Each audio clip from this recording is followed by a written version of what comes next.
নমস্কার বন্ধুরা, welcome to my channel my fortune story. আশা করছি আপনারা সবাই ভালো আছেন। ফিরলাম নতুন ভিডিও নিয়ে। ভিডিওটি সম্পূর্ণ দেখার অনুরোধ রইল। আর ভিডিওটি দেখে যদি ভালো লেগে থাকে তাহলে প্লিজ একটা লাইক করে দেবেন, আর অবশ্যই চ্যানেলটি সাবস্ক্রাইব করে আমার পাশে থাকবেন। যারা যারা এতদিনে আমার চ্যানেলটি সাবস্ক্রাইব করে নিয়েছেন তাদের জানাই অসংখ্য ধন্যবাদ। আর যিনি আমার নতুন সাবস্ক্রাইবার হলেন তাকেও অসংখ্য ধন্যবাদ রইল। তো আজকের বিষয়বস্তু বলি। সকালবেলা ছেলেকে স্কুল থেকে আনছিলাম, তো আসার পথেই একজনের বাড়িতে আজকে রথ উপলক্ষে আর কি সত্যনারায়ণের সিন্নি দিয়েছে। ওরা আর কি নতুন একটা দোকান তৈরি করবে সেই উপলক্ষে। তো আমরা যাচ্ছি দেখে আমাদের ডেকে প্রসাদ দিল, সিন্নি, তাদের মানে যা যা ফল অ্যারেঞ্জ করতে পেরেছে, লাড্ডু সব দিয়েই দিল। আমি নিয়ে বাড়ি চলে এসেছিলাম। তারপরে ছেলেকে খাইয়ে চান করিয়ে ওকে ঘুম পাড়িয়ে দিয়েছি। আমরাও খেয়ে নিয়েছি। তারপরে ও ঘুমোচ্ছে, তো সেই টাইমটায় আমি অনেক কিছু সেরে নিতে পারি। আবার কোনো কোনো দিন না ভীষণ টায়ার্ড লাগে, ঘুম পায়, যেন মনে হয় শুয়ে পড়ি, একটু রেস্ট নিই। আজকে আর শুইনি, রেস্টও নিইনি, নেবও না। কারণ একটা ভয় আছে, যদি আমি ঘুমিয়ে পড়ি তাহলে আর উঠতে পারবো না। আর যদি না উঠতে পারি, ও বিকেলবেলা একটু রথ চালাবো, রথ টানবো শখ করছে। যদিও ওর রথ কেনা হয়নি। ও যে স্কুল থেকে আসে, যখন একটা ছেলের সাথে আসে, ওর থেকে বড়, তো ওর সাথেই ওর কথা হয়েছে যে ও যখন আজকে রথ নিয়ে বেরোবে তখন ও যাবে ওর সাথে। তো এবার ও তো আর সব কিছু একা করতে পারে না, আমি ওকে করিয়ে দেব। তো আমি যদি ঘুমিয়ে পড়ি তাহলে ওর আর যাওয়া হবে না। ওকে ডাকবো, রেডি করব। তো ও আজকে কিন্তু খুব তাড়াতাড়ি উঠে পড়েছে, খুব একটা কিছু করতে হয়নি। ও যে টাইমটা ঘুমোচ্ছে সেই টাইমটা আমি কিছু কাজ সেরে নিলাম। প্রথমেই অনেকগুলো জামা কাপড় ছিল, যেগুলোকে আমি পাট করে করে জায়গায় রাখলাম। তারপরে ডায়েরিটা খুলে কিছু ইউটিউবের লেখা লিখলাম। মানে ইউটিউবে পরের দিন কী টপিক নিয়ে আর কি আলোচনা করব বা কী টপিক নিয়ে ভিডিও বানাবো, এইগুলো তো লিখে রাখতে হয়। এইগুলো একটা ডায়েরি মেনটেন করি আমি। এর জন্য আমার খাতাও আছে, কিন্তু প্রথমে আমি রাফলি ডায়েরিতে লিখি, তারপর সেটাকে আবার আমি ফেয়ার করি। তো সেই কাজটাও আমি ওই সময়ের মধ্যে করে নিই, কারণ শান্ত মাথায় না হলে কাজগুলো ঠিকঠাকভাবে করা যাবে না, প্ল্যানও করা যাবে না। এদিকে ওই কাজটা করে এসে এবার রান্নাঘরে চলে এলাম। রান্নাঘর সেই যে নতুন তৈরি হয়েছে, তারপর থেকে আর হাত দেওয়া হয়নি। আমিও ছিলাম না, আসিও নি। আর তারপরে গৃহপ্রবেশের পর থেকে না রান্নাঘরে একদম হাত দিতে পারিনি। কারণ কি বলুন তো, ছেলেকে নিয়ে সেই যে আমি সকালবেলা বেরোই, তার মধ্যে আমার প্রচুর প্রচুর কাজ থাকে। ছেলেকে যখন আমি নিয়ে 7টার সময় বেরোই, তার আগে আমার অর্ধেক কাজ হয়ে যায়। আর তারপরে যখন আসি 2টোর সময়, তখন আবার সেই ছেলেকে নিয়েই কাজ শুরু হয়ে যায়। ছেলেকে চান করানো, খাওয়ানো, নিজেও অনেক দিন চান করে যেতে পারি না। তো সেই সময় নিজের চানটা করা, আর চান যদি না করতে পারি তাহলে আমি পুজোটাও সেরে যেতে পারি না। তো সেই কারণে এতগুলো কাজ যখন পেন্ডিং থাকে, তার মধ্যে না এসে মানে যেগুলো আমার প্রাথমিক প্রয়োজন সেইগুলো তো আগে মেটাতে হবে, তারপরে ঘর পরিষ্কার, ঘর সাজানো। তো সেইগুলো যখন হয় না, তখন না ব্যাপারটা খুব গোলমালের হয়ে যায়।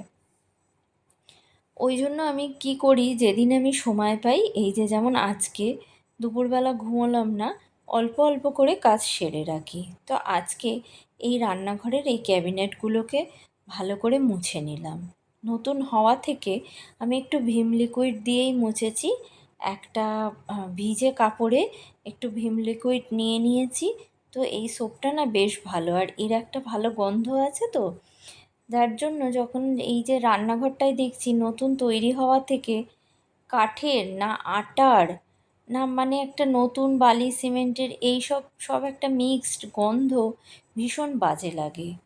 তো তো এই ভীম লিকুইডটা দিয়ে ভাবলাম একটু মুছে নিই, এর বেশ একটা লেবুর গন্ধ আছে, চলে যাবে গন্ধটা। তো দেখা যাক, আমি মুছি আগে, তারপরে এর ভিতরের গন্ধটা গেল কিনা দেখতে হবে। আর আমি প্রায় সময় এই ক্যাবিনেটগুলো না খুলে রেখে দিই, তাতে করে কি হয়, এয়ার পাস হলে কিছুটা গন্ধ চলে যায়, গেছেও কিছুটা গন্ধ। এবারে এগুলো মুছতে মুছতে পরিষ্কার করতে করতে আশা করি আস্তে আস্তে চলে যাবে। তো এইখানে আর মানে কোনো র্যাক করেনি, এই দুটোই থাক আছে। তো এর মধ্যেই আমি আর কি আমার প্রয়োজনীয় জিনিসপত্র যা কিছু আছে সেগুলো পরে কোনটা কোনখানে রাখলে সুবিধে হয় সেগুলো আর কি হিসেব করে রাখবো। এখন এটাকে বেশ ভালো করে মুছে নিচ্ছি। আজকে রথযাত্রা, রথ উপলক্ষে কত মানুষের কত আগে আনন্দ ছিল। আগে আমরাও ছোটোবেলায় যখন ছিলাম তখন এই রথ সাজাবো বলে কত মানে উদ্দীপনা ছিল আর কি। কিন্তু এখনকার বাচ্চাদের মধ্যে অতটা উদ্দীপনা কিন্তু দেখা যায় না। আর তাদের মধ্যে রথ সাজাবো, ফুল তুলবো, গাছ থেকে মালা গাঁথবো, এই জিনিসগুলো তো দেখাই যায় না। আর যদিও বা দেখা যায় তো কয়েক পা হেঁটে বাড়ি ফিরে আসে।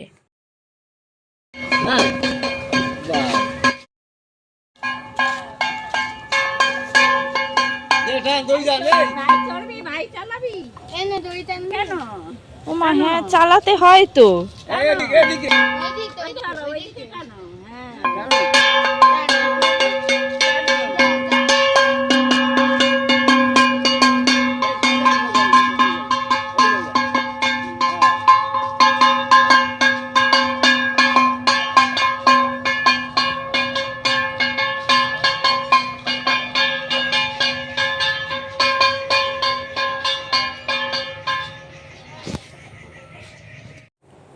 এই দিদিটার রথ একটুখানি টেনেই ও তাড়াতাড়ি করে চলে আসছে। আসলে ওর চোখ আর কি কখন ওই দাদাটার সঙ্গে ওর দেখা হবে আর ওর রথটা ও টানবে। তো ওদের সঙ্গে দেখা করবার জন্যই ওর আর কি মেন টানটা। তো আমরা মেন রোড দিয়ে যাচ্ছিলাম। মেন রোডে এখানে বেশ বড় একটা মেলা বসে, অনেক কিছু দোকান নিয়ে মানে দোকান সাজিয়ে দোকানিরা এসে বসে। কিন্তু সত্যি কথা বলতে কি, এত জিনিসের দাম না মার্কেট প্রাইসের থেকে অনেক বেশি দাম এখানে। তো সেই জন্য আমার আর কিচ্ছু কিনতে ইচ্ছা করে না। যদি যে জিনিসটার যে দাম সেই দাম যদি দেয় ঠিক আছে, যদিও ওদের কি বলবো, মেলায় বসে বলে ওদের কিছু বেশি আর কি ট্যাক্স দিতেই হয় এখানের লোকজনেদের, কিন্তু তা হলেও আমার কাছে যেন মনে হয় বিশাল দাম। যে জিনিসটা আমি অন্য জায়গায় বা দোকানে গেলে কমে পাবো সেই জিনিসটা মেলায় এত দাম দিয়ে কেনার কোনো মানেই হয় না।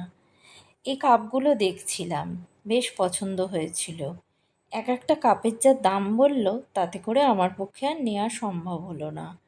মানে ইচ্ছা থাকলেও আর আমি নিতে চাইলাম না, কারণ এই কাপগুলোর দাম আমি জানি কত।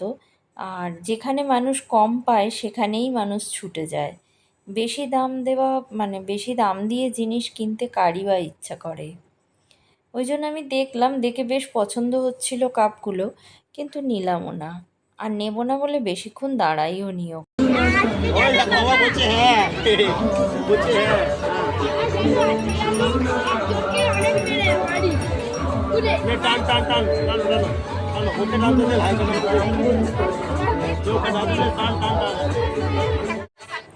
এই যে ওর বহু প্রতীক্ষিত সেই দাদার রথ, আর এই যে এই ছোট্ট ছেলেটি ওর দাদা হয়।